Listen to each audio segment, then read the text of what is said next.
જય શ્રી કૃષ્ણ બધાને। તો આ એ દિવસની ક્લિપ છે જ્યારે હસ્તીને ચડ્યો હતો સ્કૂટી એટલે કે એક્ટિવા શીખવાનો ચસ્કો। હવે હું માંડ માંડ શીખાવ માણસ છું, એમાં હું હસ્તીને શીખવાડવા ધારુમાં લઈને આવી। ત્યાં અમને મળી ગયા તમારા સ્કૂલના બે બાળકો, અને વળી આ સનસેટનું દ્રશ્ય જોઈને આ પ્રકૃતિ પ્રેમી માણસને કેમ જ રહેવાય। એટલે મેં કીધું કે મારે તો ઉપલી ધારે જવું છે, એ ડુંગર ઉપર ચડી અને આથમતા સૂર્યનું દ્રશ્ય માણવું છે। આ બંને બાળકો છે તે ખેત મજૂરના બાળકો છે, આ ધારુની આસપાસ ખેતરે જ રહે છે। તે કહેતા હતા હનુમાન દાદા છે અને અમારી રક્ષા કરે છે। અમે તેમને પ્રણામ કર્યા અને જે દ્રશ્ય માણવા અમે ઉપલી ધારે ચડ્યા હતા એ દ્રશ્ય હવે આવી ગયું હતું। આ કુંજડા, આ ધારું અને આથમતો સૂર્ય, આ દ્રશ્ય જોવા માટે તો તમારે ગામડે ધારું અને ડુંગરામાં જ આવવું પડે। એમાંય મારા જેવા પ્રકૃતિ પ્રેમી માણસને આવું દ્રશ્ય દેખાઈ જાય તો એનાથી વધારે આનંદની કોઈ વાત જ નથી। હવે ધાર ઉપરથી અમે જોતા હતા કે અમે કયા રસ્તેથી આવ્યા છીએ। બે બાજુ ધારું અને વચ્ચે રોડ, જાણે એવું લાગી રહ્યા છે કે અમે પહાડોમાં કંઈક બહાર ફરવા ગયા હોય અને બંને બાજુ પહાડ ને વચ્ચે રોડ।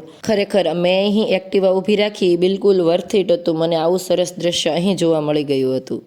હવે અમે ધારું ઉતરતા હતા તો આ બંને બાળકો આસપાસની બધી જ વાતો કરતા હતા કે પેલું ખેતર તેનું છે, એ ખેતરમાં એ કામ કરવા એના મમ્મી પપ્પા સાથે બીજા જિલ્લામાંથી અહીંયા આવ્યો છે, એટલે હું આ સ્કૂલમાં આવું છું। ઘણી બધી તેમની વાતો મેં સાંભળી અને ત્યારબાદ અમે આગળ વધ્યા તો મને લઈને ગયો કે આ બીજું હનુમાન દાદાનું મંદિર છે ને તેની પાછળ બોરડી છે, બેન ચાલો હું તમને બોર ખવડાવું।